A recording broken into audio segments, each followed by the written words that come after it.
Good evening, everyone. We're going to get going at 6 o'clock, and I value everyone's time. My name is Molly Bargeman, and I am the Recovery Supervisor here at Nebraska Emergency Management Agency.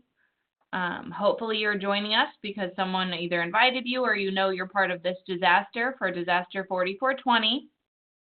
With me today, I also have two of my staff monitoring the chat line, NEMA Patrick and NEMA Kyle. So throughout the presentation, if you have any specific questions, feel free to utilize the chat line. Otherwise, I'll open it up for comments or questions at the very end. Just so everyone knows, this takes about an hour and 45 minutes. I try to go as quickly as possible, but I want to make sure everyone understands the information as well. Like I said, this will be recorded. So this is the only session that will be recorded. So this will go on our website. So if somebody is not there with you that you think needs to hear this presentation, that will be available in the next couple of days.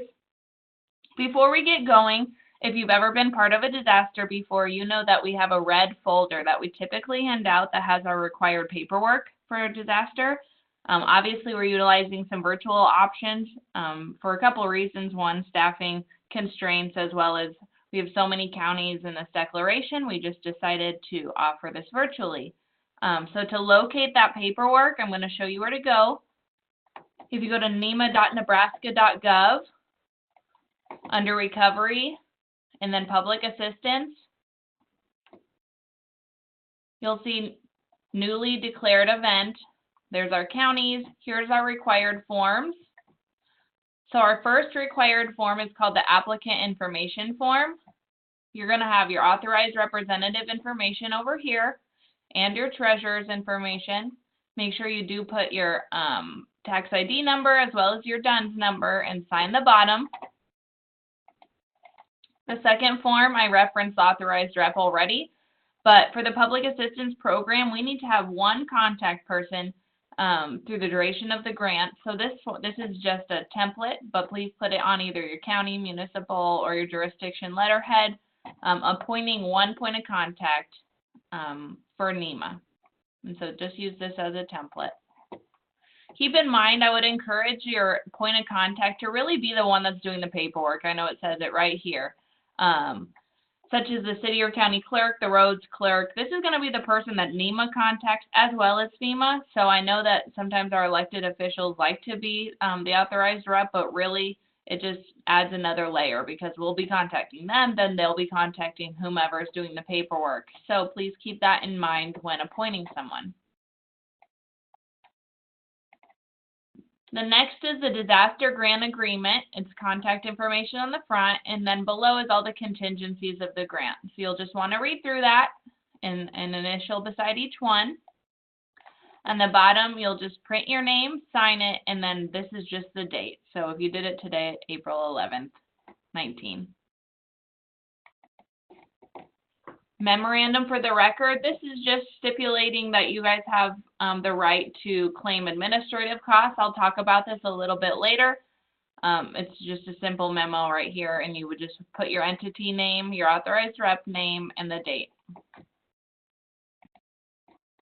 The last required form is our NEMA risk assessment. 4 simple questions that just really help our team create a monitoring plan. The questions just ask if you've been part of a public assistance grant, if you've had audit findings, if you've had personnel or system changes. It just helps us create a monitoring plan. Basically, if you've done this before and you've had no issues, maybe you need a little bit less assistance than someone who never has done it before or has new staff. So with all of those, the first 5, those can be submitted. I'll post the email address that those get submitted to, but keep in mind, we do not make any payments until we have those submitted to our office. Down here, we have our briefing slides. That's what we're going to be going through today, but if you need to go back and check it out, that is getting updated as we add counties to our disaster, so there might be little changes on this briefing in the next couple weeks. The next 5, excuse me, it's been a long day. The next 5 attachments are just some fact sheets, really good information. The bottom one is about the process overall, steps, This one, the very top one, if you know of any nonprofits that were affected, this sheet does give a really good examples of what they need to do as far as their application process. So I would encourage everyone to look through that. Also within our red folders, we have some procurement information, and we'll have a couple slides on procurement and contracting, but you can find those documents on the side of our webpage as well, right over here. I'll reference a couple other documents through the presentation, including equipment rates. I'll also talk about the Public Assistance Program Policy Guide that's also located on here, as well as some documentation summary sheets. Those are also located on here, but I'll reference those throughout the presentation just so you know where to find it. It's NEMA.nebraska.gov, recovery, and then public assistance.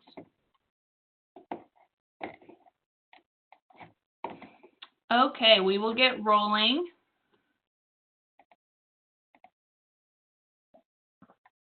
I know I already introduced myself, Molly Bargeman, Recovery Supervisor. My boss is Donnie Christensen. He's our Recovery Manager. I know a lot of you have worked with Donnie in the past.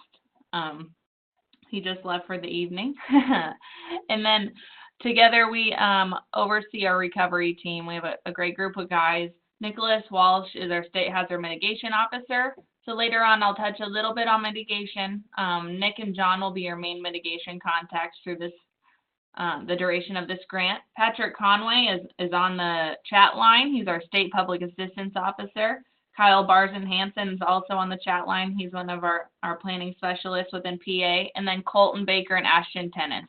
Basically, I want you guys to see this just because these are going to be your main contacts through the duration of this disaster. Obviously, this is a historic event, and I will be staffing up here very shortly, but this is definitely our core group, and these are going to be the guys you're going to be working with. In regards to this disaster, it's disaster 4420. Our incident period started on March 9th and ended on April 1st. So we're looking at damages incurred within that time frame. I know I'm already going to get questions. I already have. What about issues that started with this blizzard yesterday and today, or upcoming floods? Those would be separate events. Those would be new events and wouldn't fall under disaster 4420.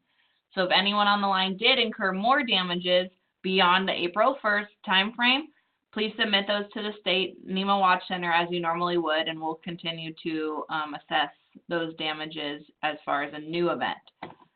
For 4420, it was signed by the President on March 21st.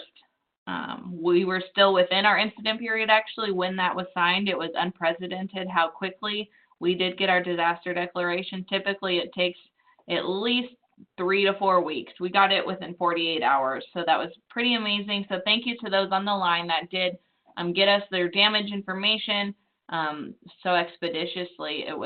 We couldn't have done that alone, and so thank you to any of the individuals on the line that did report damages so quickly, or at least estimates, so we were able to get the declaration.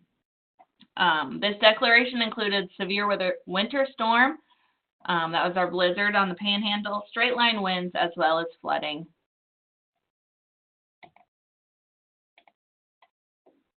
This is a little bit of a confusing map, I think, so I'll do my best to explain it. Our original declaration was for 65 counties. Those are the yellow ones. We were authorized for category A and B. Originally, that's debris removal, as well as emergency protective measures. The pink counties also got individual assistance. We will not be discussing that today. It's a separate program, but those pink counties did qualify for both. In the midst of that sense, we were continuing to validate damages to try to get categories A through G turned on. And so for the hatch mark, they kind of have the crosses. Those counties have had category C through G added to the initial A and B designation. If there is anyone on the call that's from a white county and you're curious about the status of your county, please let NEMA Kyle or NEMA Patrick know, and they can kind of give you some guidance on what we've been working on our end, but we're continuously attempting to validate more counties and add more counties on as we are able to validate those costs. So as of April 5th, like I said, we added 50 more counties on, and we're continuously working on validating the rest. As far as program authorities in our governing documents, State Statute 81, Sections 404 and 406, as well as 403 of the Stafford Act really give us our authority to execute the public assistance, individual assistance as well, and the State Hazard Mitigation Grant Program.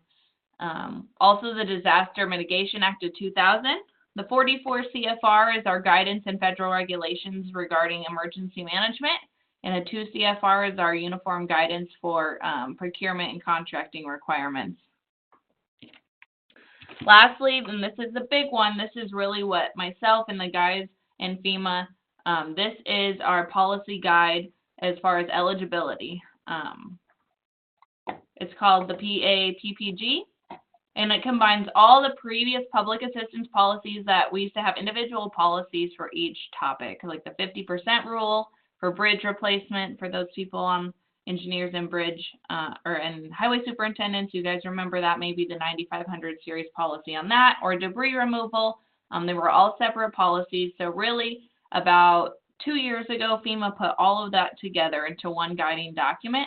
This year we will be looking at, for this disaster specifically, the April 2018 guidance. This is one of the documents I said was located on our website. Also, if you just Google FEMA PAPPG, you can find it on there. Also pay attention to this version also added houses of worship as eligible applicants. So I know we have a lot of government entities listening, but if you do know of any houses of worship that sustained damages during our eligible period, please direct them towards the NEMA public assistance staff, and they can connect with them. Also updated debris removal requirements within this version.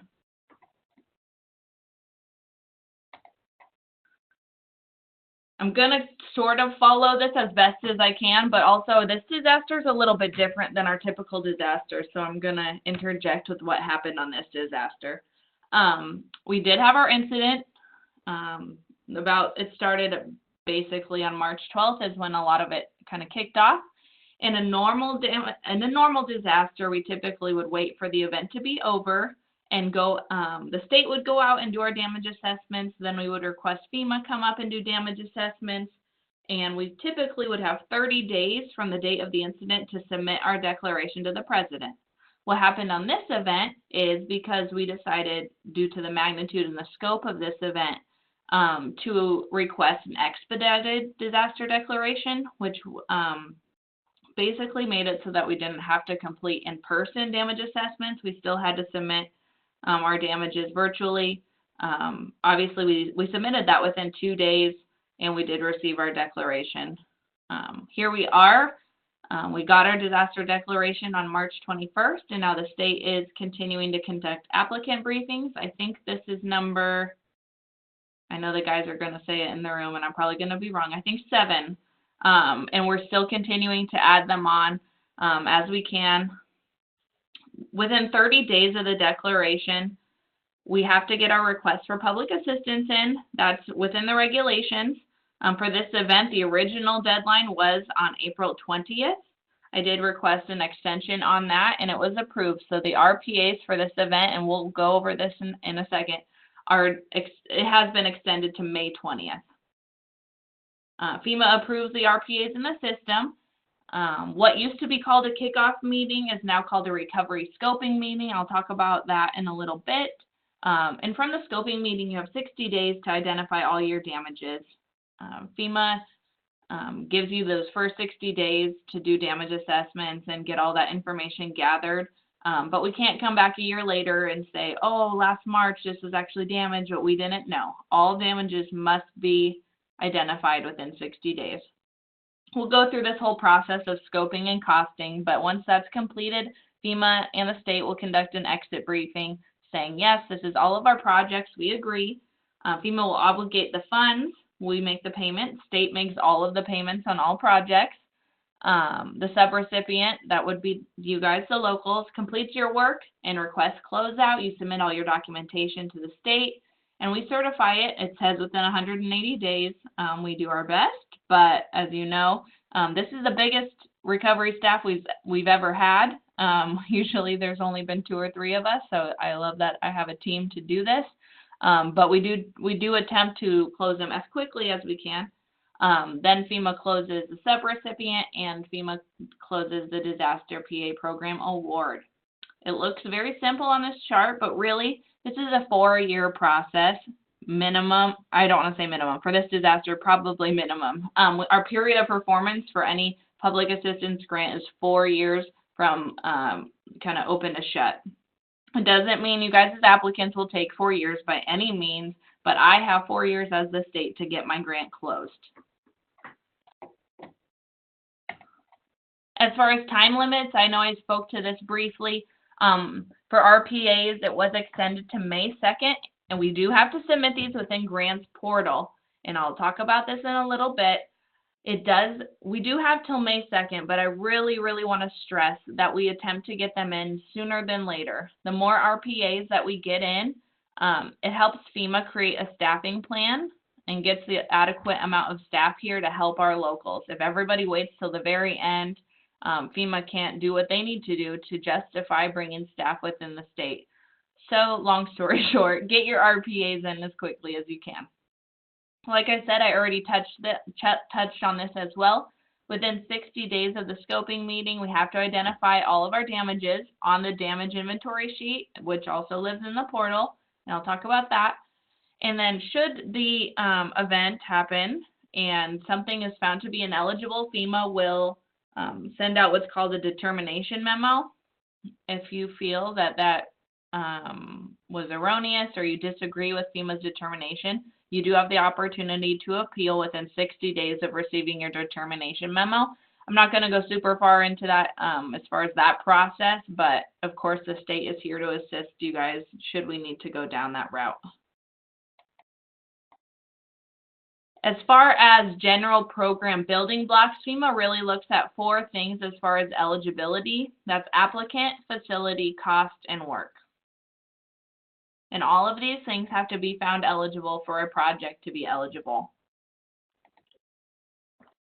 Eligible applicants include state government, that's our Game and Parks Commission, State Patrol, also our universities and our state college system, county government, our roads departments, our sheriff's departments, cities, towns, villages, and townships, school districts, tribal governments, our public utilities, natural resource districts, also drainage districts, typically rural water districts, and some private nonprofits that are considered critical or provide essential government services. If you have questions on eligibility, of course, reach out to NEMA and we can try to explain how FEMA determines eligibility. There's some not listed on here that we've had as eligible applicants, like SIBs as well. In terms of private nonprofit entities, that would be the critical services like fire and emergency rescue, medical treatment, power, water, and like I said, houses of worship. If we do like I already said this, but I really want to reiterate, if we know of any nonprofit entities, we really need to be communicating with them and letting them know that this may be an option to help recoup their costs as far as emergency work, but also those that sustain damages during the event. For a facility to be eligible, the damage must be disaster related, and FEMA will ask for documentation to support that. Typically that looks like inspection reports, maintenance schedules, pictures prior to the event showing very clearly that the damage was disaster related, so start thinking about that now. The facility must be the legal responsibility of an eligible applicant in active use at the time of a disaster, located in one of our counties that's been designated, and also not receive funding from another federal agency. Typically for our roads, that's federal aid, but in this event, I've become privy to a number of other programs that typically aren't activated, and there's going to be other streams of federal assistance coming into the state, so we just need to be very careful with like NRCS, SBA, CDBG, HUD grants, things like that. Cost for it to be eligible, directly tied to the performance of eligible work, adequately documented. I'll talk about that in a little bit. It'll be reduced by all applicable credits, such as insurance for those people that have insurance. Please make sure you're submitting your claim, submitting your information, and have that available at your scoping meeting. Whether or not you get any money from insurance or whether they deny it, just have all of that information available. And also salvage values. Authorized and not prohibited under federal, state, territory, local laws, consistent with your normal procedures and your policies, what you would normally do regardless of if FEMA was in town, and necessary and reasonable to accomplish your work properly and effectively. For work to be eligible, kind of the same themes here. Required as a result of the declared event, located within one of our counties that's been designated, and the legal responsibility of an eligible applicant. I know I've already heard discussions about levies and some confusion on who owns the facilities, but also who the legal responsibility for doing the work is. If you have questions about that, please just reach out to us and we can try to help you guys figure that out. So here's our categories of eligible work. On the left side, we have emergency work, and these are the things we do to address an immediate threat. This was the category that was approved for all 65 of our counties. Category A is our debris removal, and B is emergency protective measures. And there's so many things that can fall into emergency protective measures. So within the PAPG, the PAPPG, it lays out by category. I mean, just briefly, things that I can think of in this event would be barricading, sandbagging, search and rescue, evacuation, sheltering, as well as temporary fixes to some of our infrastructure. For permanent work, these are categories C through G. That's our roads and bridges, water control facilities, buildings and equipment, utilities, and parks. If your county has not been designated for C through G, that does not mean that you shouldn't be or can't be making repairs. Please still be. We're working on adding everyone on as long as you've submitted documentation to be validated and we can get your county in. But please just continue to do the repairs that you need to do. Don't wait on FEMA to turn on category C through G for your county. Here's our project completion dates. Like I said, we were declared on March 21st of 19, so all emergency work must be completed within 6 months, meaning that it has to be done by September 21st of 19. For permanent work, we have 18 months to do that, so that's September 21st of 2020. There may be the opportunity to ask for a time extension. The state can give an extended 6 months on emergency work. Beyond the 12 months, we have to send that request down to FEMA. For permanent work, we can extend it up to 30 months. Beyond that, so 30 plus 18 is 48. So beyond the 4-year, that original period of performance, we as a state have to ask for an extension on the entire grant, and then we would ask for an extension on your specific project. If you foresee there being an issue with as far as getting work completed, and we know this is a historic event and this is probably going to happen, you're going to need to submit a time extension request to the state, basically telling us the timeline of what's happened so far, what percentage of work you have done, what you foresee your schedule being, and when you think it'll be completed, and also the basis of your time extension request, whether that's inclement weather, or you had permitting issues, or any sort of limitations with maybe contracting, things like that, or environmental issues. Sometimes we can't do work in the channel during certain seasons. And that's okay. Just make sure you communicate that and submit that to the state.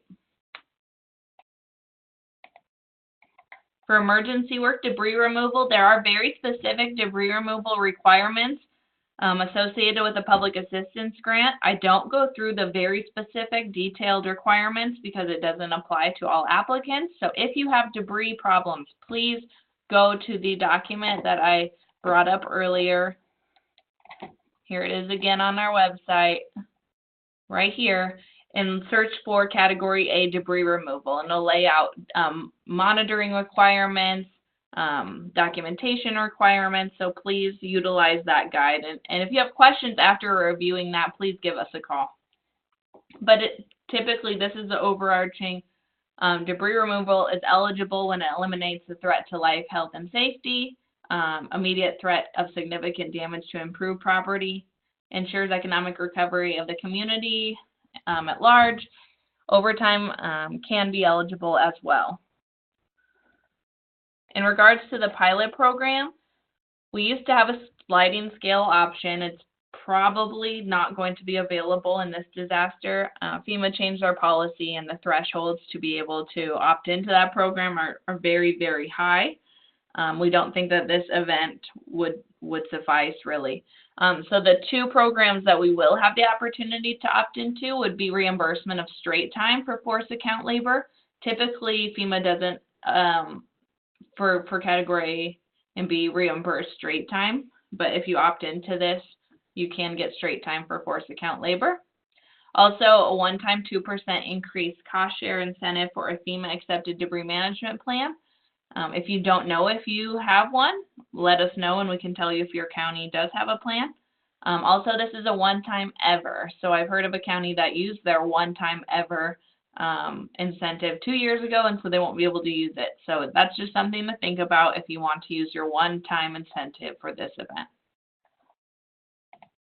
Here's just a little chart about work eligibility. It shows you what FEMA will cover as far as straight time and overtime. I just think that explains it a lot clearer than I could try to explain it.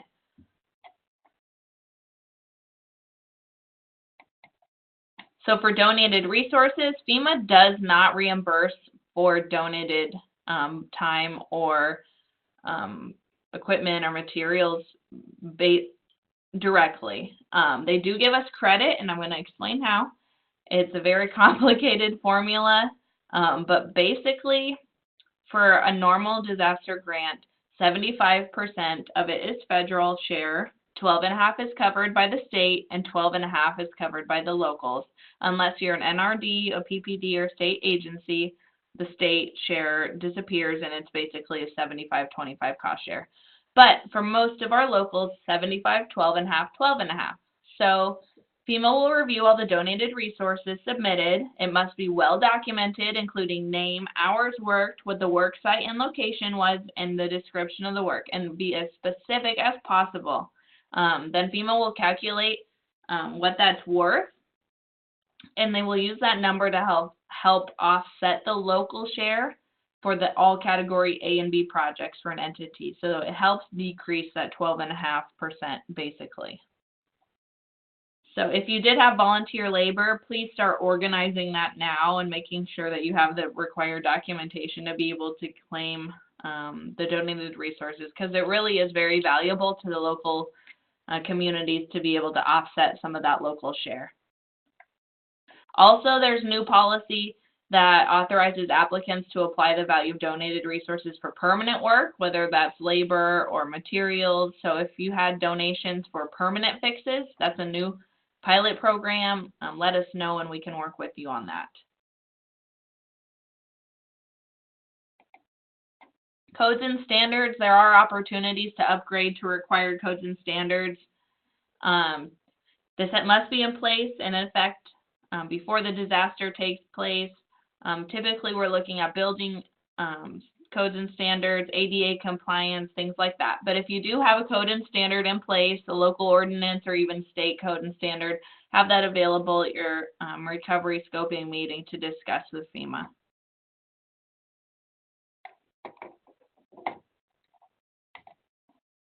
The next few slides really have a lot of words, and personally, they're kind of boring for most people.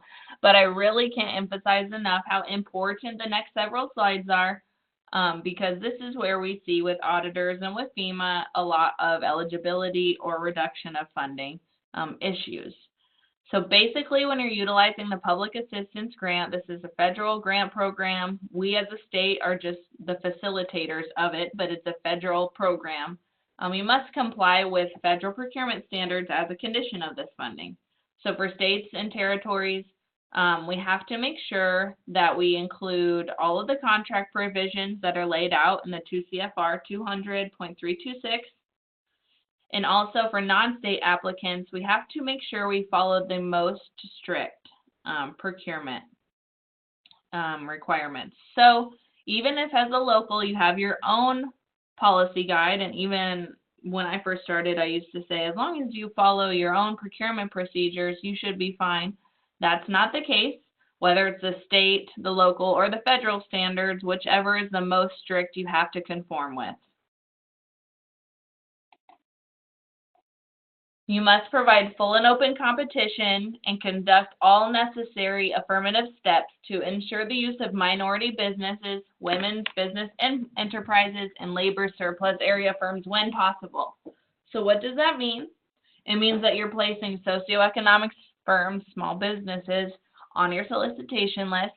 You're assuring that socioeconomic firms are solicited when they are potential sources, that you divide the total requirements when feasible into smaller tasks, establishing delivery schedules where the requirement permits, which encourage participation by socioeconomic firms, use the services like the SBA website, Minority Business Development Agency, and also require your prime contractors to take the same steps. You must exclude contractors that developed or draft specifications. So if a contractor drafts your specs, they cannot bid on the project. Also under this one, I do want to touch, I know we have some counties that have engineering firms on retainer. FEMA will want to see that procurement, even if it was 10 years ago, was done properly according to federal standards, because you're utilizing those services for federal projects. Also keep in mind, I've heard some instances of some of our local counties utilizing engineering services for project management. I would just encourage you to make sure that those contracts in place delineate that very clearly. I think most engineering firms that are on retainer are for like engineering and design services, not necessarily project management. So we need to make that very clear in our contracts, or you might get dinged on that. If you have questions about that as well, please reach out to us. We'll do our best to answer them. Myself, my staff, my boss, none of us are lawyers. None of us are contracts managers. We can guide you towards documents that might be able to help you. But really in these cases, we're going to encourage you to talk to your county or city attorneys regarding procurement requirements. Also, you need to maintain written standards of conduct covering conflicts of interest. I know in Nebraska, it basically seems like everybody's brother can just throw in a culvert pretty quick. But please make sure that we are following procurement, one, with that situation, but also if somebody's family member is going to bid on a project, which is fine, that you remove yourself from the selection, award, and administration process, and you just document that. Also, this is the most important thing I always tell people, just maintain records detailing the history of your procurement. I don't want an auditor to come in 5 years, start asking questions, and either the staffing has, no one's there anymore and they can't really explain it, or we just can't remember what happened. So please, from the beginning, just be documenting exactly what you're doing in terms of your procurement. So that means the rationale for your method of procurement, the selection of why you did a certain contract type or chose or rejected a certain contractor, and the basis for the contract price. So looking at procurement methods, our tribal, local governments, and PNPs must use one of the following methods. Micro purchase is $3,500 or whichever is lower. If your local is $1,000, you must go with $1,000. If your local is $5,000, you must go with $3,500. For small purchase procedures, $150,000 or whichever is lower, in quotes from 3 suppliers. Also, sealed bidding is obviously the preferred method for construction contracts. Firm fixed price contracts awarded to the lowest price responsible bidder, publicly advertising your invitation to bid and opening bids publicly. Or lastly, the competitive proposal is the method generally used when conditions are not appropriate for sealed bidding. This is most of the time I see like A&E services, engineering and architecture, things like that. FEMA may reimburse costs incurred under a contract procured through a non-competitive proposal only when one of the following apply. It's only available from a single source, like something, a piece of equipment broke and you have to go directly to whoever built that piece of equipment and you be able to justify they're the only one. In an emergency, you had to, do what you had to do in terms of emergency protective measures. FEMA or the recipient, which is me, authorizes non-competitive proposal. I'm not going to do that, but I would submit it to FEMA if that's something that you guys were needing. Or, and this is, a very common one as well, after solicitation of a number of sources, competition is determined inadequate. I've already heard of a couple instances where people have bid and they've only gotten 2 back and they bid it again and 2 back again. That's fine. Just make sure you document exactly what happened and explain that you only, received 2 and you move forward on that. So for contracting, FEMA reimburses costs incurred on 3 contract types: fixed price, cost reimbursement, and to a limited extent, time and materials. They will not reimburse on a cost plus percentage contract or a contract with a percentage of construction costs.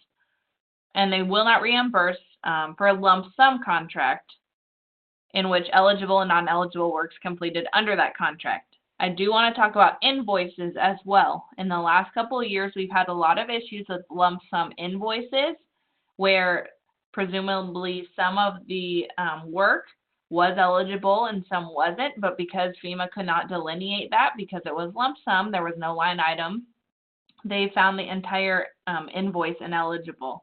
So right now, while we are still somewhat early in the event, I would encourage you guys to review your invoices, and if whoever sent them to you did not line item them out, work and price, please encourage them to do that because there's a possibility of loss of funding if you submit lump sum invoices and contracts.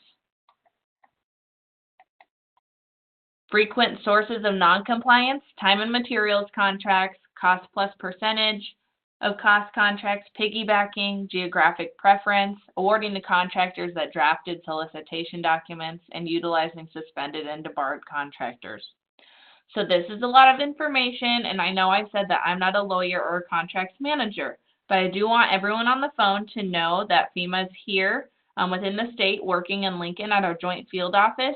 And we have some resources as far as training available. They are making a procurement disaster assistance training available for whomever wants it within the state. So if that's something you're interested in, it's about a 2-hour training, and they go more specific into requirements for local entities, state entities. If that's something you're interested in, please reach out to your local emergency manager, and they can filter that request to us at the state.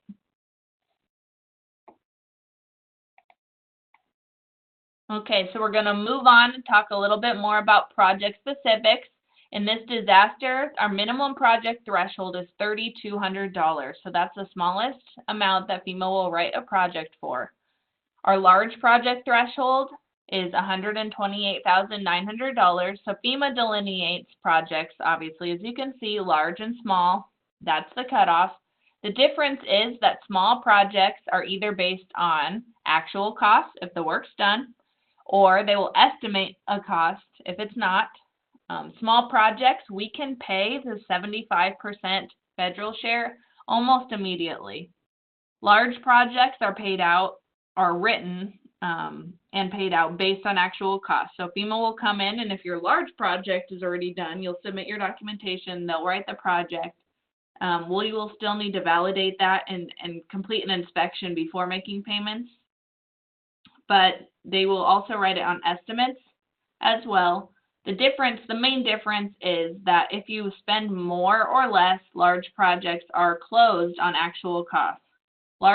Small projects we won't make adjustments regardless if you go over or under. So we need to make sure our estimates are very close as possible. But regardless of the small or the large threshold, we as the state do require 100% documentation on all projects. But really, about 95% of our projects, I would say, for most disasters, I can't say for this one because this one is, you know, a little different. It's kind of a monster, but typically fall under that, and we do make those payments, the 75% cost share, as quickly as we can. I want to walk you guys through a little bit of a scenario because when they did increase the threshold, when I started, the small and large project the large project threshold was about $65,000. So in the last 5 years, it's basically doubled. We as a state realized we needed to assess our state share payment because we were comfortable with people making money off the federal government, but we are not at the state level. So I'm going to walk you through a little bit of a situation or an example, and it'll show how payments will be completed. So on a small project, you guys submit your documentation, FEMA writes the project worksheet, and it's estimated that, let's say you're going to repair a bridge, and the estimate was for $100,000. It gets obligated. One of my staff makes a payment pretty quick for $75,000.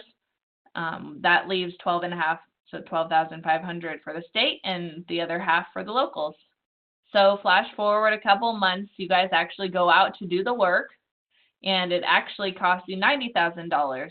We had already paid you the $75,000, so at that point we're going to split the remainder 50-50. We're not going to pay our $12.5, if that makes sense. We're not going to make money off of the state. So a different situation would be you went out and you did the repairs and you spent $120,000. Remember, this is a small project, so it is not closed on actual cost. It's closed on what the original project was. But you already got paid the $75,000. We will pay up to what our original 12.5% was, and the remainder would fall on the locals. On top of this, we do complete 100% inspections on all projects, large or small, prior to any state share payment being made.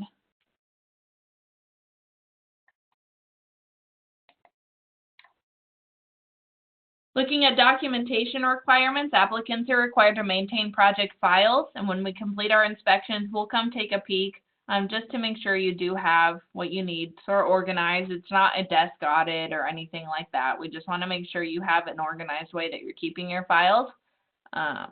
Here I want to remind people, please don't ever give NEMA or FEMA your original copy. You guys keep that. Always make a scan or a copy for your documentation submission. Hopefully your files also include pictures taken before repair or cleanup. Also, you're required to retain your files for 5 years after the disaster closes. So here we are, it's 2019. Let's say City of Lincoln closes their project in 2021, but Molly doesn't close the entire grant until 2023.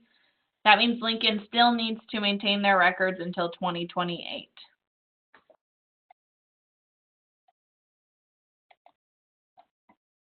So the documentation I'm going to talk about here is later once you've completed the work. If you already have work completed when FEMA's there, you will, of course, submit your documentation directly to them, and we as a state should have access to it. Don't get frustrated if sometimes we have to ask for things again. The system's not perfect. But in these examples moving forward, really this is if work's not completed when FEMA's there, they write that project based on estimates. Later, once the work is complete, you will be submitting your documentation to the state. So this is,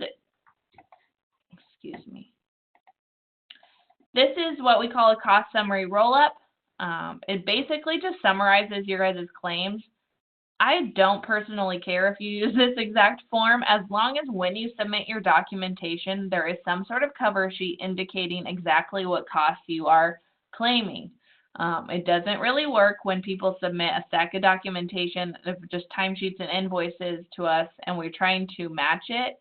And I email you guys back and I say, okay, I have $77,000 worth of documentation, and you guys write back saying, no, that's 100. I need to know a number, and my staff needs to know a number of what you are requesting reimbursement from, because they review, like I said, 100% of documentation. We complete our own spreadsheets as well, just to validate all of the costs. So they need a number to shoot for. So whether or not you utilize this summary, or create something of your own, it must have force account labor, what you're claiming, force account labor overtime, what you're claiming, equipment, materials, rental equipment, contracts. This one has DAC, direct administrative costs. That's changing for this disaster, so that will not be by project anymore, but I'll talk about that in a minute. And then the total. Realize this is by project, so on the top, please make sure it has like PW 150 or PW 5, whichever project it's pertaining to on the top, just so we know. And this is on the very top when you submit all your documentation. When I say top, I'm thinking back to times when people used to mail us documentation. Now we do get the majority of them submitted electronically. So within your email, please just, if you want to either attach what your guys' spreadsheet is or tell us within the body of the email what you're claiming, that will work too. We can offer these summary sheets. This is a 1-week sheet, 1 week at a time, but we also have a 3-week summary sheet. All this is a summary. FEMA will require, and NEMA will require source documentation, whether that's timesheets, daily work reports, general ledger, printouts, whatever that looks like for your entity. But this, we need to be able to match it up with the source documentation very clearly. So that's why we highly recommend, I would say require, some sort of summary sheet so that when we review documentation, we know exactly what we're looking at as far as eligible force account labor.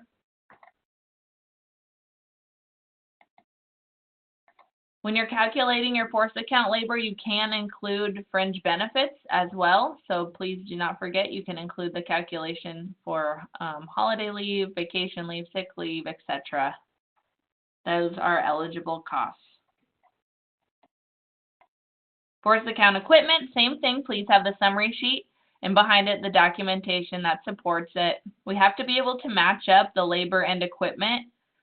So please do what you need to do to make that easier for us to do.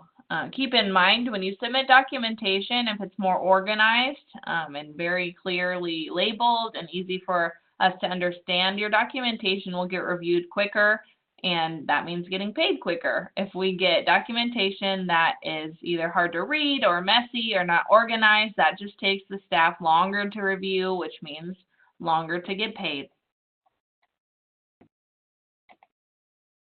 For force account equipment, FEMA will provide funding for the use of equipment.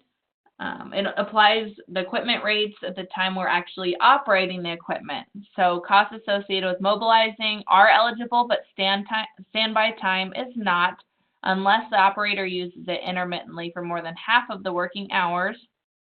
In this case, intermittent standby time is eligible. I know some counties that do have locally adopted equipment rates. So please have those available at your recovery scoping meeting for FEMA. You could even upload them into the portal right now. For those that don't have adopted rates, we will be utilizing FEMA's. They're located on our website, as well as you can easily Google 2017 FEMA schedule of equipment rates.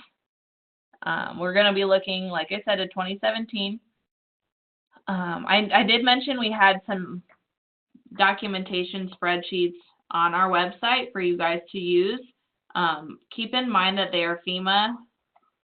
Here, I won't even pull them up. They're FEMA forms, and the equipment rate is an older rate. So just pay attention to that. Make sure you update it to the 17 rates.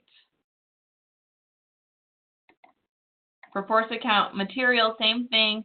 This is your cover sheet. If you decide to create your own summary, just make sure it has all of this information on it: the vendor, description, quantity, unit price, total price, date purchased, and the date you used it, as well as did it come from a purchase or from stock.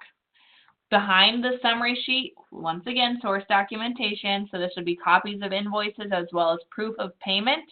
This is a reimbursement program, so we will assess the proof of payment prior to making payments, making sure that it was already paid for. For materials and supplies, the cost of supplies and materials could be eligible. for these two reasons: purchased and justifiably needed to effectively respond or recover from an incident, or if you took it from your stock and used it, make sure you're tracking items taken from stock with withdrawal and usage records, because FEMA can pay to replace your stock. Also, here are just pertaining to stock, please don't just include an invoice. For an example, your annual gravel or rock purchase. Be able to delineate exactly what out of that invoice you're claiming for this event, unless you are using your entire annual stock of gravel. But be able, if the invoice truly is for a big purchase, be able to highlight or explain what percentage of that or what cost off of that specific invoice is for this disaster. Contract summary sheet. Once again, this is an example, but no matter what, we need to know who the contractor was, the invoice number. Having the summary sheet just really makes it much easier for us to line up exactly what you're claiming, and so that we are able to review documentation quicker. With contracts, we will require the bid notice and bid tabulation, a signed copy of the contract, as well as proof of payment for each contract. So keep that in mind and start getting those things organized now. Same thing for rented equipment. Here's your summary sheet. We need to have copies of the invoices or the agreements behind it.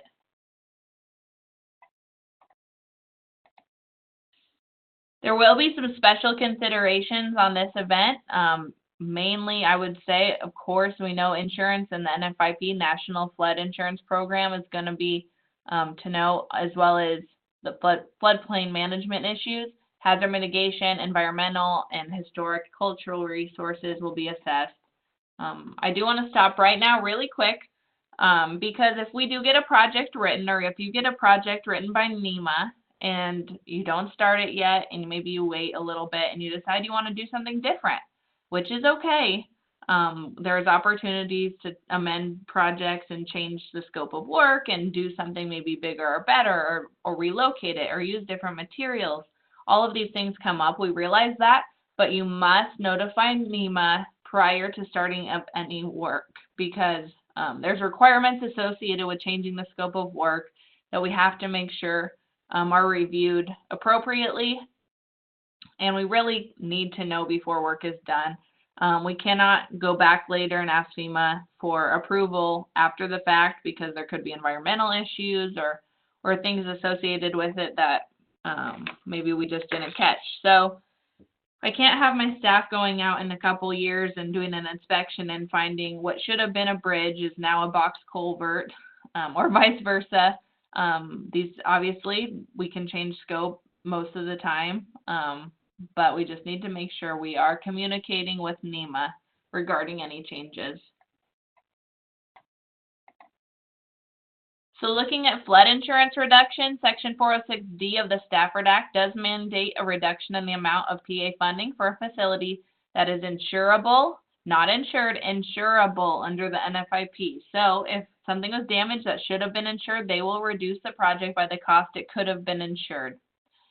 Also, FEMA does have an obtain and maintain requirement, and their thought process is kind of, we'll pay for it once, but we're not going to pay for it twice. So they will require you get insurance, and they'll require that you provide that information prior to closing out your project.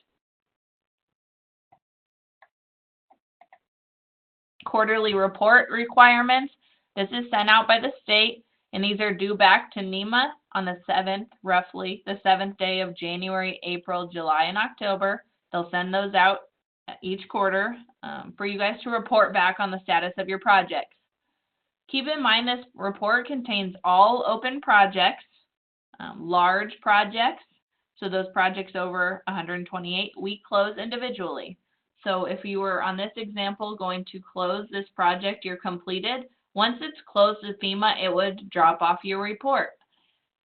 Small projects stay on the report the entire time as long as you are open as an applicant. I always get a lot of questions saying, we've been done with our debris. This is a Category A debris project.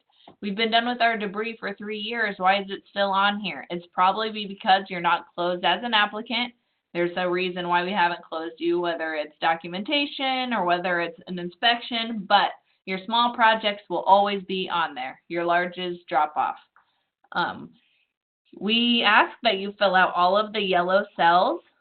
These are required, and then sign it, date it, and submit it to us. If it's not completed in its entirety, my staff will submit it back to you and say, we actually need you to make sure you update this differently, or you missed something, and get it back to us, because we really rely on this report to help you guys. There's a lot of really good information on this report for us, and there's no way for us to know what's going on at every single time, every moment with every project. But a couple indicators on this that the guys are always looking at, they might look at, here's the approved completion date of 6/25/17. If it's after that date and the work is 25% done, and maybe it's July, on the July report, that's going to tell them, oh, they need a time extension. Or if this is submitted and total amount expended is $350,000, the approved was only $132,000, that's going to tell us a couple things. Maybe we're not following the scope of work. Maybe it was already an approved project that was approved. So the guys look at this closely to just gather information. Also, we are required as the grantee to submit progress on all of our projects, not just this disaster, but we have 7 open disasters before this one as well that we're attempting to close. So we use all of our quarterly reports to fill out that report and get it to FEMA. Okay, so this is something that's different this year. If you've been in a disaster in the last 5 years-ish, a little bit longer, we've had what's called direct administrative costs, and these are management costs or administrative costs on each project worksheet. So you would submit what you expended to administer the grant, either when FEMA was there or at closeout, you'd submit, this is what we did as far as, typically it's like grant management activities, but they were each an individual line item on each project. So this was what DAC was. In November, the Disaster Recovery Reform Act was passed, the DRRA, and at that time, we didn't have a lot of guidance on it. It was just legislation that was passed, and then the government closed down, and here we are with our biggest flood ever. So we're attempting to interpret an SOP that was submitted to us, given to us by FEMA, but we're learning this alongside with you guys. We're in the process of learning this. I do know as a state, we have always managed always since I've been here, our management costs this way. So now they're lumping in indirect costs, direct administrative costs, and other administrative expenses into one project. This is called a CATZ, and it'll be closed on actuals, but initially will be written for 5% of all your projects. So let's say you have 5 projects totaling $300,000. You're entitled to 5% of that to administer all of your grant. And you will still have to submit actual expenses to get paid for that. You can decide to do that at the end of the grant, or you can submit that quarterly, whatever works. We'll review the documentation like we always do, and then be able to make a payment.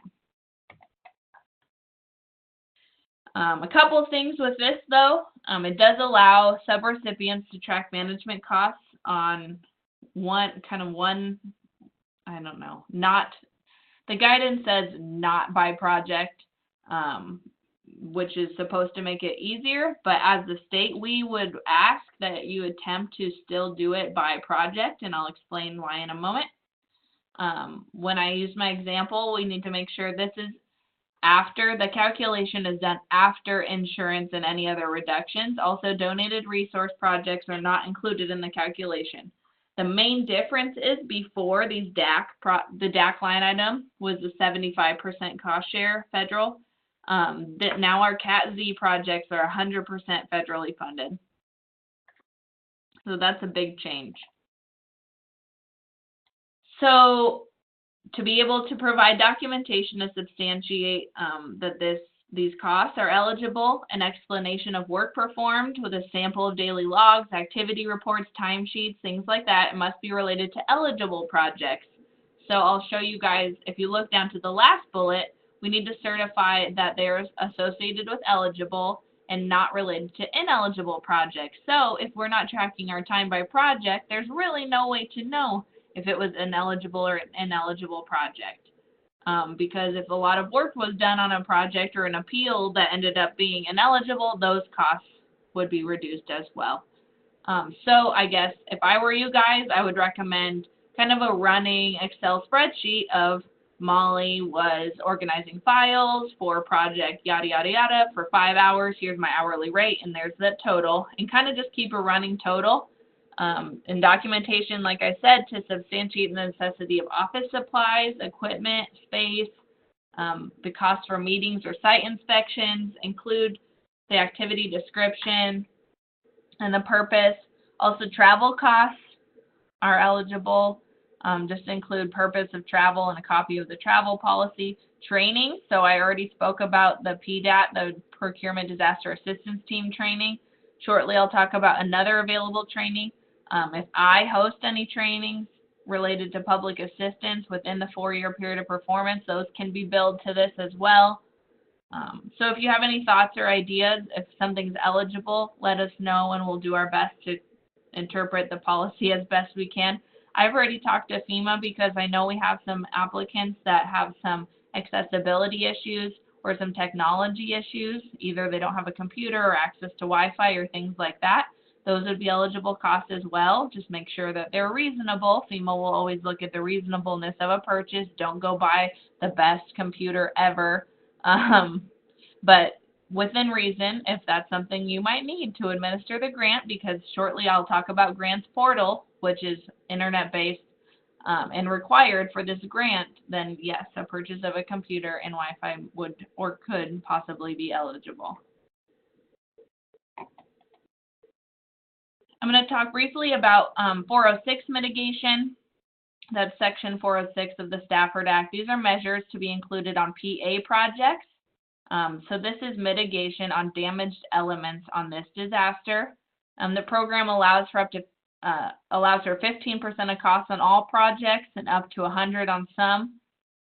You'll have to, if you have ideas for hazard mitigation, and basically some examples would be head walls or wing walls on culverts, upsizing culverts, elevating roads, things like that, just to prevent the same damage from occurring again. Please have those ideas. Be thinking about ideas and have them ready at your scoping meeting, because they can include the costs of that on these project worksheets. So what comes next? I'm going to shift gears. So far, I've really been talking about policy and the regulations and eligibility, and that has not changed. But the actual process, the roles, tools and templates, names of things, these things have changed. Basically, in 2014 and 15, FEMA started to notice that they needed to improve the effectiveness of the public assistance program. If you've been a part of a disaster, even like since I've been here in the last 5 years, you know that sometimes this can get a little bit much. With FEMA staff would come in and ask for documentation, and they'd start to write a project, and then they'd have to demob, and then another FEMA person would show up, ask for the same documentation again. I even heard instances of someone once having 16 different FEMA people through the duration of their grant. Obviously, this is an issue. FEMA recognized it as an issue, and as a result, they developed a new model for PA program delivery. The benefits of this, it really has increased transparency as far as you guys seeing the progress on your projects and being able to see what's going on. Us at the state, we have better ways to monitor those projects and see what's going on. Consistency, it's helped with consistency. I know, because I'll explain what the CRC is, but really it's just made it so that Nebraska projects are written the same way as New York projects or Washington projects. And also accountability. It helps you guys hold FEMA and the state accountable as well as us. I've already had instances of people saying, I haven't heard from FEMA in 3 weeks. and I can log into the portal and see that they really did try to reach out last week. So it just holds all of us accountable, or vice versa as well. The main difference is the use of a grants portal. This is a web-based tool. It's live 24/7. We will input all of our project documentation into the system. This is where determinations will be made. All communication occurs within this portal as well. You can upload documentation into it at any time. This slide is funny because it says even before a disaster, and please put your pay policy, insurance, procurement, and equipment inventory list. These are just examples of things you want to live within your profile, even on a blue sky day, not necessarily a disaster, but these are things FEMA will always ask for. Also, an awesome thing about it is each applicant can have one or more registered users with different roles and rights. So while we still ask for one authorized rep, and so will FEMA, there's going to be one primary, there's the opportunity to have more people with just viewing rights or certain people with approval rights. I've heard of instances where some local municipalities want their emergency manager to be able to log in and kind of see what's going on, or elected officials just want to have viewing rights. So it's really up to the local entity how you want to handle this, but this is required. No matter what, every individual entity applying must get in grants portal. And I can say last year we had 2 federally declared disasters in the state where we got the opportunity to, at the time I didn't know it was training, but we've used that now for 2 disasters. And myself, and I know my staff really does like this because it takes away the confusion of handing over documentation or via email where we don't necessarily get CC'd on any of those emails. It all lives in the portal, and it truly is very nice. Another big difference is the way that we submit our request for public assistance. We used to use the form on the left. It would be in that red folder during applicant briefings, and you would just fill it out and hand it to us typically at the briefing. This is done within the portal now. You can see a little snapshot of it, what that looks like. This is our formal acknowledgement of your intent to participate. So this is the form that must get submitted by May 20th. I know I touched on this. Please get it in sooner. Truly, this takes about 10 minutes. If you're already in the portal, it takes 5 minutes to get this all submitted. So get this submitted sooner than later. And I'll talk about how to do that here in just a minute. So with the new process, FEMA has broken up their entire project creation into 4 phases. I do want to explain that the utilization of this grants portal is really just to formulate your project. Once the project is obligated, we don't use the portal anymore. I know the vision, FEMA's vision, is to also be able to use it to do closeout, to close out your projects, but the way it's built right now is really just for project formulation. So phase 1 is to identify our impacts and recovery priorities. That's completing our damage assessments, getting our declaration. RPA, we're right in the midst of this right now. Completing applicant briefings. Once you submit your RPA and it's approved by FEMA, you'll get an exploratory call as that first talk with FEMA, and then the recovery scoping meeting.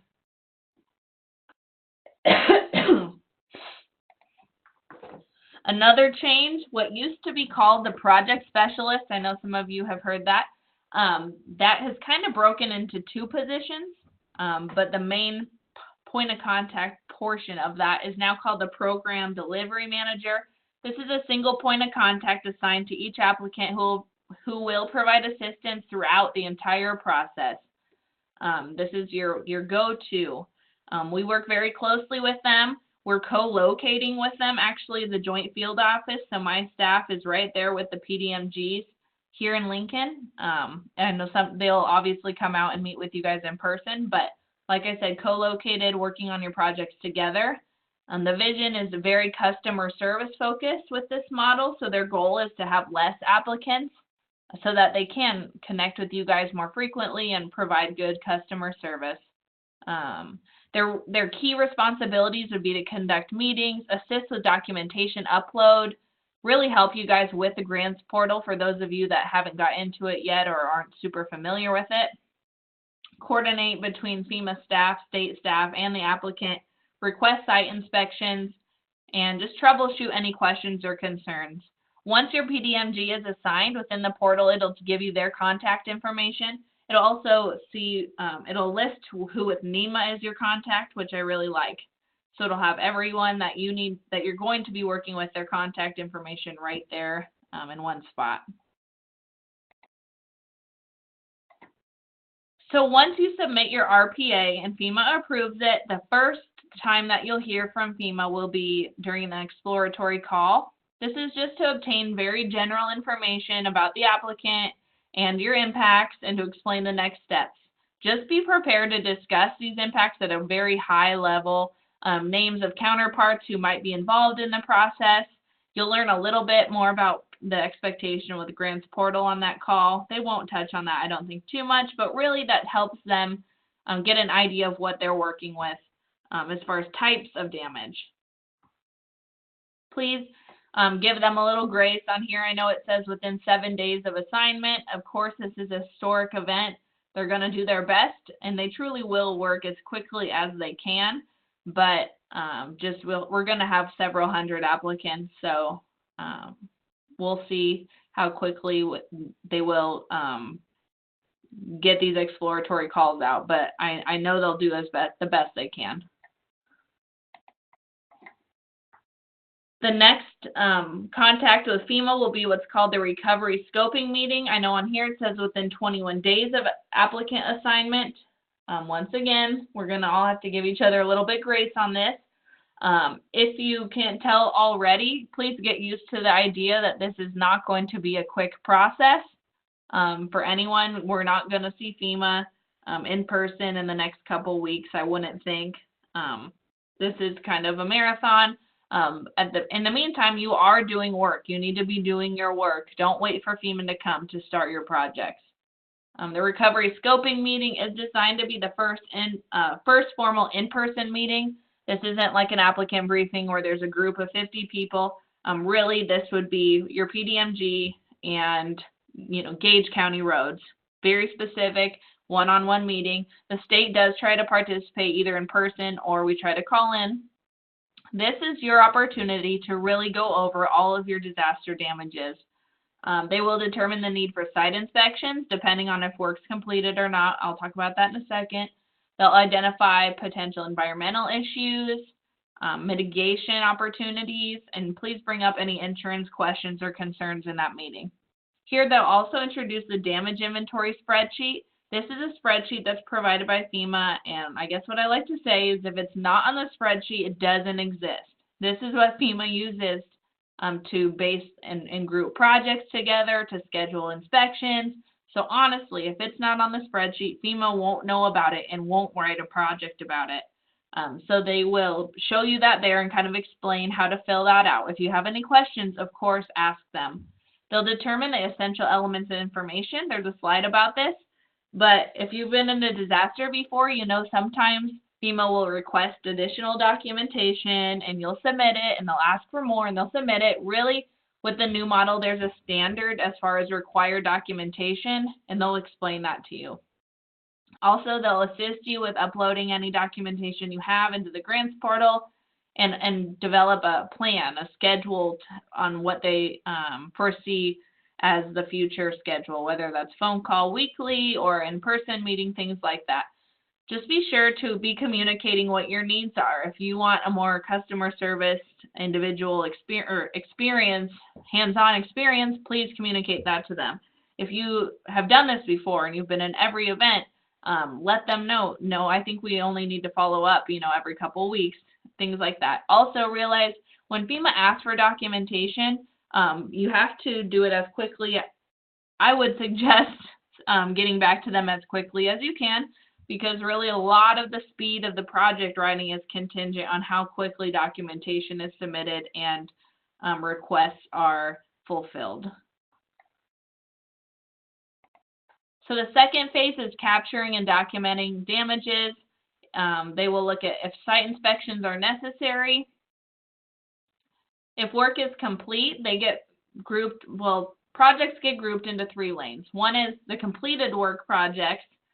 FEMA says that they don't need to complete site inspections on completed work only if everything is properly documented. If there's not pictures, locations, measurements, all of the requirements, they will still go out and do a site inspection. But the completed work gets grouped into one lane.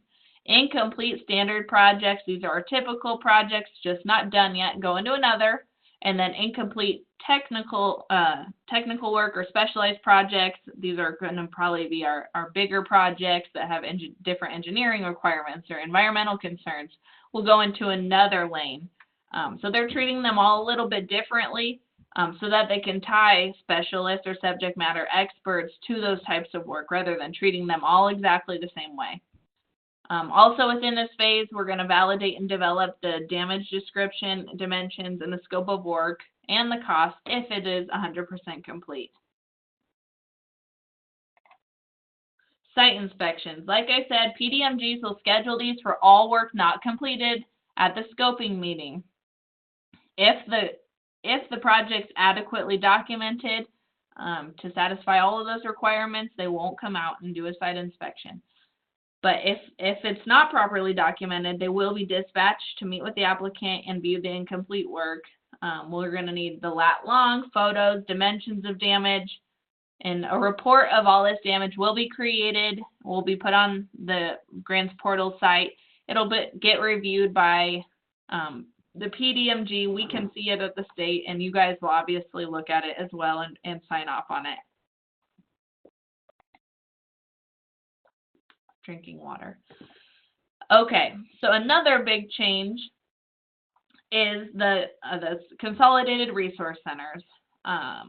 Before the new model came out, the project specialists would gather documentation and bring it back to the joint field office and work on writing the projects here in Lincoln.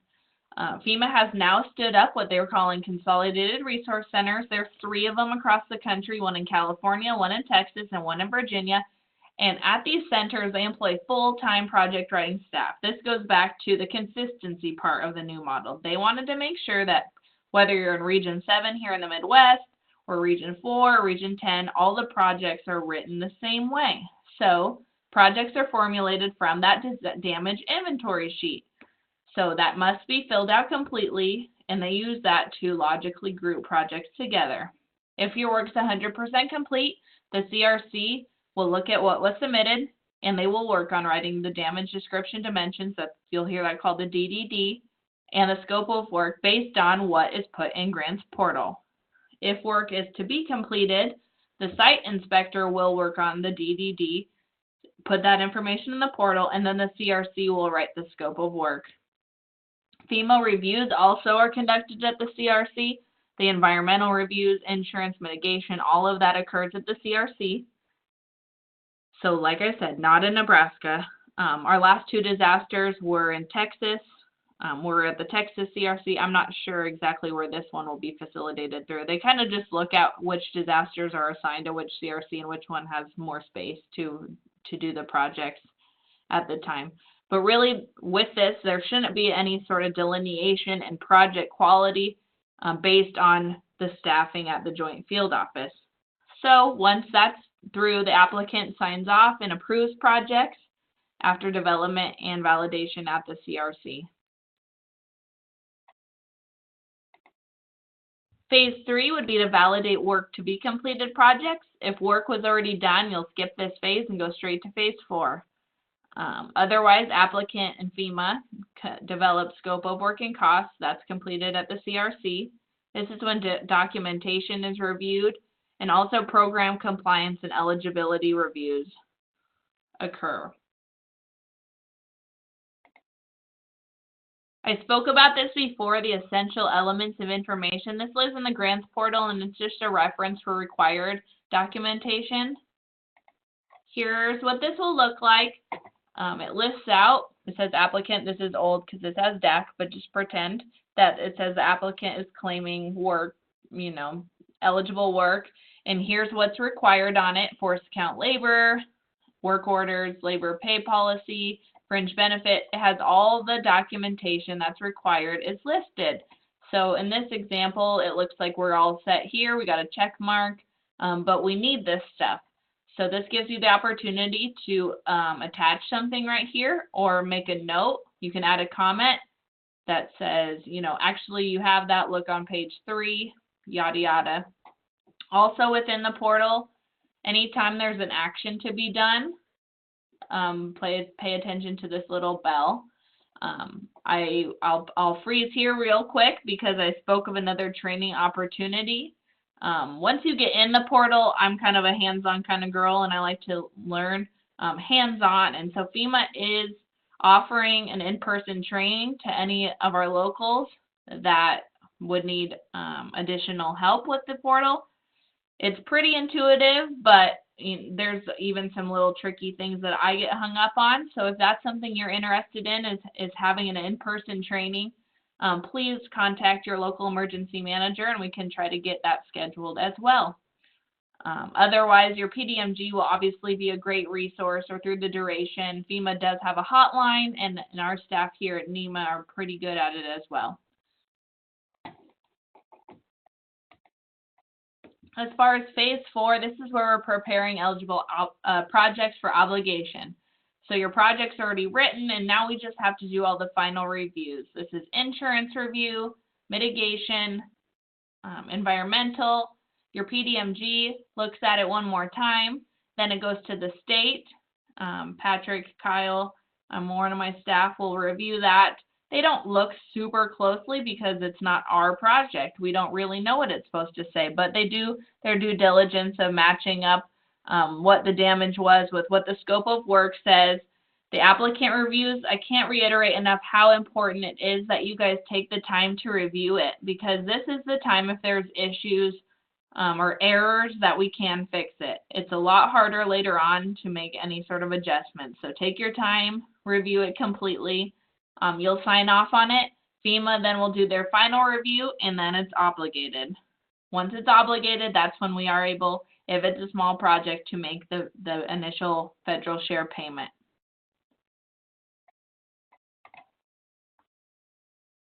So what we need now, 3 things moving forward. We're going to need grant portal account creation, and the next slide touches on that. The second thing is the request for public assistance, getting those RPAs in. And the third thing is submitting all of your required state forms. These are called state forms because they don't go in the portal. The portal is a federal system. These state forms come directly to NEMA. These are NEMA forms. NEMA will not process any payments without receiving all of these forms. So initial applicant account creation, like I said, all applicants will be required to have an account. So this looks like, for an example, Lancaster County Roads, Lancaster County Sheriff's Department, Lancaster County Emergency Management. If they had costs, all of these separate entities must have their own account. It's not optional. This is how we're going to facilitate this grant and get projects written. Obviously, the recommendation is to have it set up prior to an event, and some of you did, but some of you didn't, and that's okay. So we're going to get everyone in the system. All emails come from this email address, so please ensure that just be checking your junk. I know initially mine were getting sent to spam. So to get there's a couple different situations that may have happened. Maybe you did get sent an invitation at one point, but your jurisdiction didn't do what it needed to do to actually get in the system, because when you get sent an invitation, it requires you to get in the system and complete that invitation. So we do have several outstanding invitations right now. So we can obviously tell you if that's you, but the bottom line is please send your jurisdiction name, your contact name, your phone number, and your email address to nema.publicassistance@nebraska.gov. And we can either look up if an invitation was already sent and resend it. We can send a new invitation. If it was sent to the incorrect person, like if you had personnel changes, we can update the information. Or if you're locked out of your account, we can send a password reset. So all of those things can happen. Please just submit that information to the nema.publicassistance@nebraska.gov email, and we will get you in the portal. Keep in mind, once you create your profile, there's an additional action to submit your RPA. There'll be a banner on the top that says Submit RPA. You have to do that too. But the good news is, once you create your profile and you've inputted all of your contact information, the RPA form sucks all of that in. So really, it's a couple clicks. And you'll see, once you submit it, it'll say, congratulations, you've submitted your RPA. That's the first step that we have to get done here very shortly.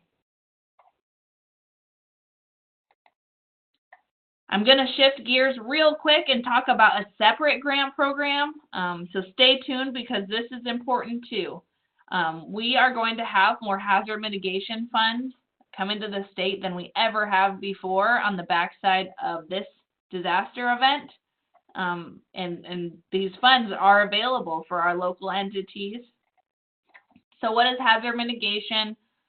These are sustained actions that reduce or eliminate long-term risk. This is a fancy definition to people and property from natural or man-made hazards and their effects. So what type of funding is available? There's two different grant programs that we facilitate here at NEMA, two different mitigation grant programs. Section 406 of the Stafford Act, like I talked about, it's on the right side. This is directly tied to public assistance. This is disaster damage mitigation opportunities located within the disaster declared areas. What I'm talking about now is the grant program located within Section 404 of the Stafford Act. Damage is likely from an event, not just a declared. Funds can be used anywhere statewide. So once we get this pot of money, we can use it in any county, not just the declared counties, sometimes, but also the declared. It can be used in any county. It can be sometimes on private property, and I'll talk about that briefly. Basically, the main criteria, though, is that the applicant must have adopted a local or multi-jurisdictional hazard mitigation plan. If you're not sure if that's you, please touch base with Nick Walsh, our State Hazard Mitigation Officer, and he can talk to you about that. Also, if you weren't an active participant or adopted a plan within this program, the opportunity may exist to go under your county as kind of the fiscal agent. Within public assistance, that's not an option, but we obviously can work with you on that. For mitigation grant programs, one I'm addressing right now is called the Hazard Mitigation Grant Program. This is money that we get because of a federally declared disaster. We also have a pre-disaster mitigation grant program. I've heard that the funding or the notice for this one is going to be coming out at the end of this year, but that's an annual FEMA grant. That's a competitive grant nationwide. It's an appropriation that we get and must apply for. And then also the Flood Mitigation Assistance Program. This is for repetitive loss flood claims and severe repetitive loss. This is administered by DNR, but if you have questions about that, we can connect you to our contact and our counterparts at DNR. So in terms of the HMGP, the Hazard Mitigation Grant Program, this is an example of a calculation of how much money we're going to get. So on this brief example, you can imagine I'm using 10 million as my number. We don't exactly know how much our entire public assistance grant will be yet. Preliminary guesses are somewhere around $200 million. We don't exactly know yet. We won't know until projects are written. But the 75% federal share of that in this example would be $7.5 million. So for HMGP, we get 15% of that 7.5 million. So in this example, it's 1.1 million. So we think we're going to be getting more disaster funds than we ever have within the state. So we need to start thinking about projects. And that's why I wanted to bring this up now, is because this funding will be available. We'll start talking about it here very shortly, and now is the time to be thinking about possible mitigation projects. As far as eligibility, basically the same as the public assistance program. It's our state and local agencies, cities, townships, villages, schools. We've done a lot of work with schools, some private nonprofits, Indian tribal governments, organizations. but all must have participated in and adopted an approved local hazard mitigation plan. When I talked about on some privately owned property, I'm talking about maybe residential safe rooms. These would be on obviously private residences, but there has to be an eligible sponsor like a county government or municipality to take that project on. So here's just a list of options, but really this is not all encompassing. We really want people to get creative and think about what possible mitigation options might work for you guys. Property acquisition and demolition, elevation and relocation. We've done some minor flood control projects, bank stabilization. We do a lot of warning sirens, generators on critical facilities, safe rooms, planning projects. These are just examples, like I said. We are in a position, for once, that we're going to be having enough money to hopefully do some really cool mitigation projects. And I'm just excited to see what you guys think of. Have those conversations. And this is, I guess, moving forward. This is where you're going to submit a notice of intent. On our website, we have our notice of intent forms. We're going to do something a little bit different moving forward as far as a fillable form, but that's not quite done yet. So we're still doing our PDF forms that we always have. But submit that to NEMA.hazardmitigation@nebraska.gov. That's not you signing up for mitigation funds. That's not you saying, yep, we totally want money. This is just where you present your ideas and the location. It's just a simple one-page form that we then can review and work with you guys as far as what that project might look like and possible funding options.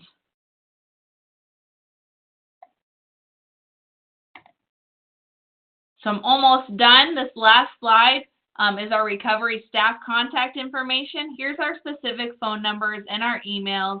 I really do want to say, though, utilize the NEMA.publicassistance and the NEMA.hazardmitigation emails. Those will go to everyone. So if you want a prompt response, I would definitely utilize those. We're kind of all over the place here at NEMA right now. Some of us are housed at NEMA, some of us are in the joint field office, but we're all monitoring those group team emails. So that's what I would shoot for. That's where you're going to be submitting your state forms and your notice of intent, as well as your information for grants portal would go to the public assistance email address. So that's all I have as far as specifics on the program. I do want to go back once again and just tell people this is what we need moving forward. Please take the time right now while you're still thinking of it to submit your jurisdiction name, your contact name, the phone number, and email so we can get those invitations sent out. Be on the lookout for those invitations because, like I said, there's an action that must be taken on your end to actually get you in the portal and get the RPA submitted. Thank you for joining us. I got done pretty quick. I'm proud of myself. I will stay on the line for a while, just if you have any questions. Otherwise, you can call my desk line. It's